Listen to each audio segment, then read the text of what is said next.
Hello, James from Punched Magazine. I'm here today to do a review of sorts of Donetsk, Battle for the Airport.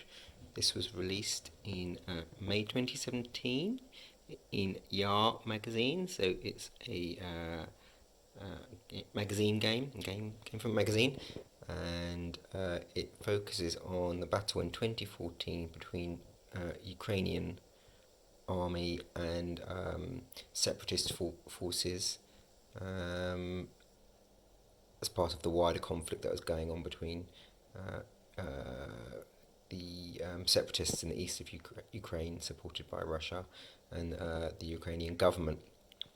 So, supporters of the Donetsk People's Republic, aka the separatists, in this scenario, which is the first of three scenarios in the game, have stormed and taken the airport, about 200 militant men, and they've settled down in there, and they're awaiting the Ukrainian army response. They weren't expecting a big response because they didn't think the Ukrainian army would want to do too much damage to the airport, but the Ukrainian army surprised them with the ferocity of the attack. So this is the first of three scenarios. So as you can see, it's quite a small game mat. I've put some plexiglass on top of it, so apologies for any reflection.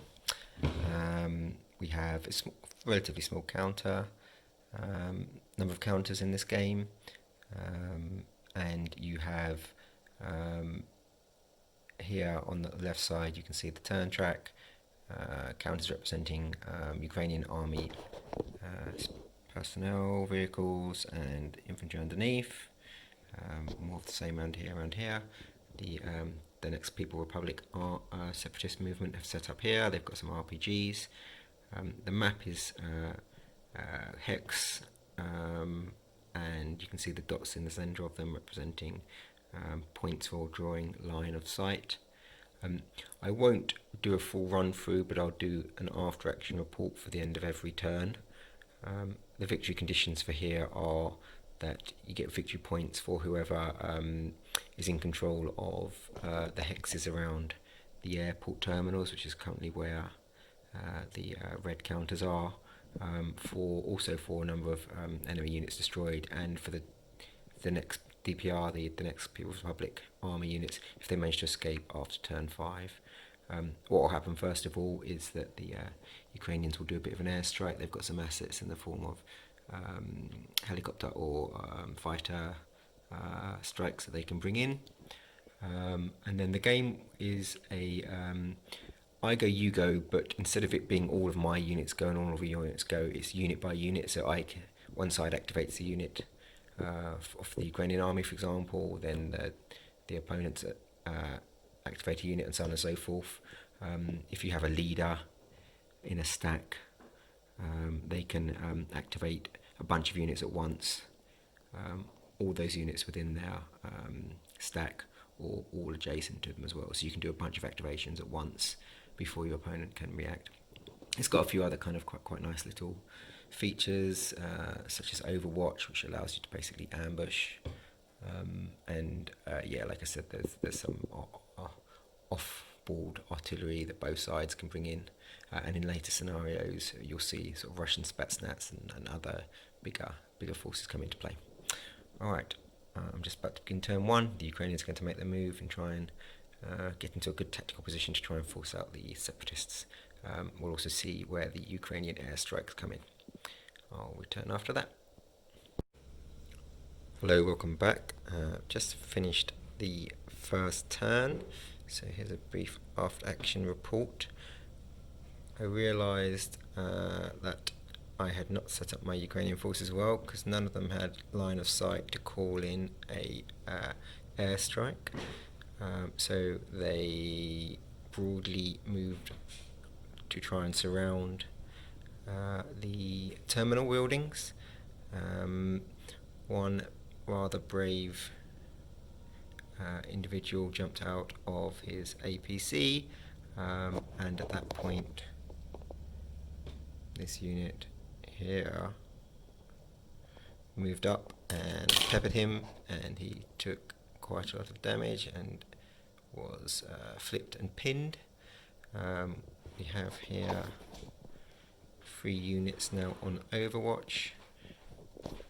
This here is an RPG, MMG, and 3 regular YAAH guys.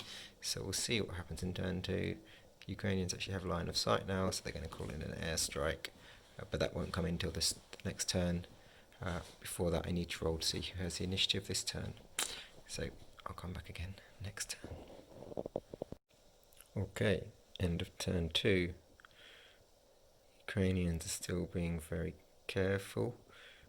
The guy that got injured over here got picked up and taken around here, and they are planning to block the escape of the DPR forces, who really want to be trying to escape. So the Ukrainian are going to come down and try and block them. Other than that, it's tricky for the Ukrainians.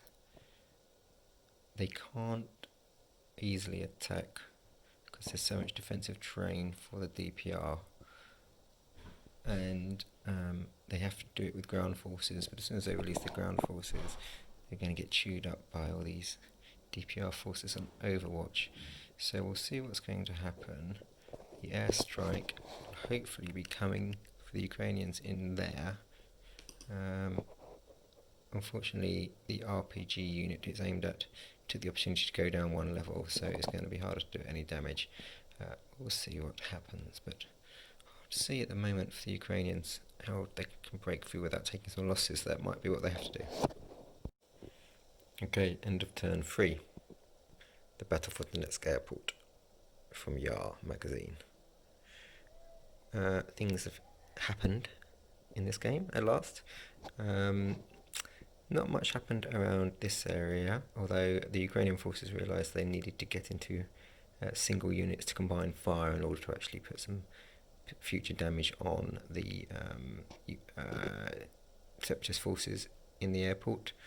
An airstrike did come in on the RPG area, but because he was below ground, it didn't do any damage to him, or it did manage to pin this infantry unit, but with no greater game effect, and pins disappear at the end of each turn.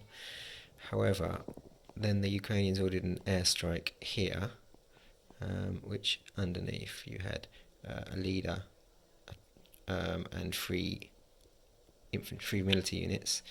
The truck went in to try and pick up the military units, throw them away.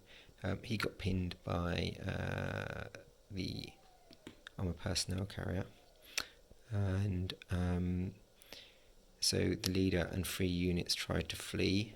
There was a infantry unit on Overwatch who reduced one of these infantry military units, which pinned all the rest of them. So you've now got 3 military units just about to get hit quite hard. So we'll see what that does. It's time for the Ukrainians to actually start doing something, I think, otherwise they're going to get timed out. Okay, end of turn 4, a very eventful round.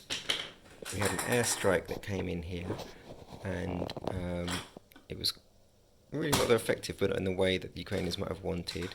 It blew up the truck that was there, but it also did collateral damage to the armoured personnel carrier of the Ukrainians and blew that up as well. It left a leader there from the separatist units who tried to escape, and an injured, depleted unit there. I realised that during this turn that I'd been doing the airstrike slightly wrong, because you roll to see if they come in that turn rather than waiting for the subsequent turn, which is what I've been doing previously. So I corrected that and launched one on the leader there.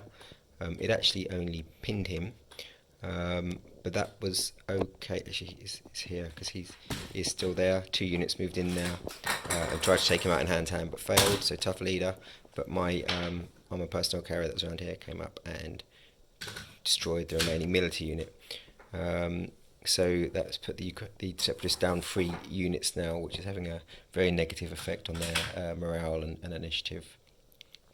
Over here, the had 2 armoured personnel carriers with a bunch of infantry, and a leader did a full-blown attack on this HMG unit, but rolled a double 6, which is means the leader actually takes a sniper hit and everyone else there gets pinned. So it's a very poor outcome for the Ukrainian unit. The Donetsk people's unit then fired upon them and injured another unit. So the current situation is not looking very good for the separatists.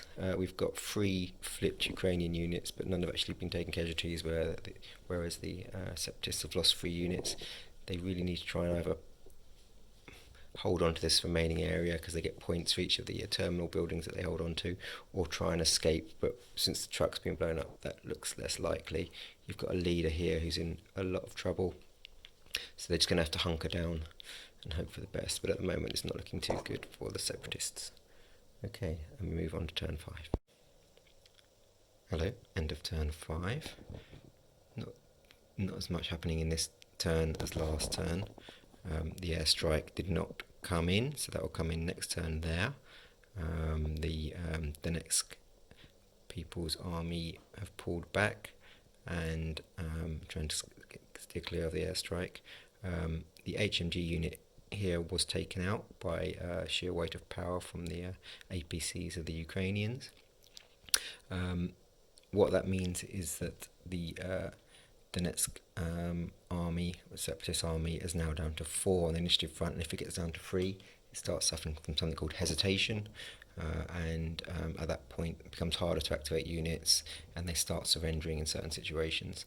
And looking at the board state, that would probably be how the Ukrainians, if they're able to win, will win, because if they can get the this down to 0, effectively the Donetsk's People's Army will surrender, and otherwise it's going to be quite difficult in the time available, I think, to really clear both of these terminals. And if they fail to do that, the Donetsk Army will be getting 2 points per terminal hex they still control. So even though they're down 4 from units lost, they might still be able to hold on to enough points here to claim the victory. So I think probably that's going to be the Ukrainian strategy, just try and wear them down a bit more and force them to surrender, and then win that way. So we'll see what happens. We'll come back to you at the end of turn 6. Okay, not quite end of turn 6, I'm calling this one for the Ukrainian army. They did actually lose a unit this turn, so they fared a bit worse than they did historically, where they suffered no casualties, and the Donetsk People's Republic lost about 40 men. But in game terms, they took out another unit of the separatists, and that meant that the separatists' initiative went down to 3, which is their hesitation or hesitation point in this system. And at that point, aside from being harder to activate, what that means is whenever a opposing unit moves adjacent, the next activation has to be to move away. But if you're moving away and you're into line of sight of an enemy unit, and you're kind of not moving further away from them, effectively you surrender. And with the 2 turns to go, I cannot see a way that more than 2 or 3 of these Donetsk People Republic Army will not be surrendering. So there you go, a win for the Ukrainians. So that's the end of scenario 1 of 4 of this game, which I think is a fun, enjoyable game. Plan to play the other scenarios over the next days and weeks. I've heard that Flying Pig Games, who produce YAAH magazine, are going to release a TTS or Vassal module of this, so hopefully we get to play some of this 2-player, because I think it'll be a good 2-player. So if this is whetted your appetite for the game, check that out. That's it from me. Bye bye.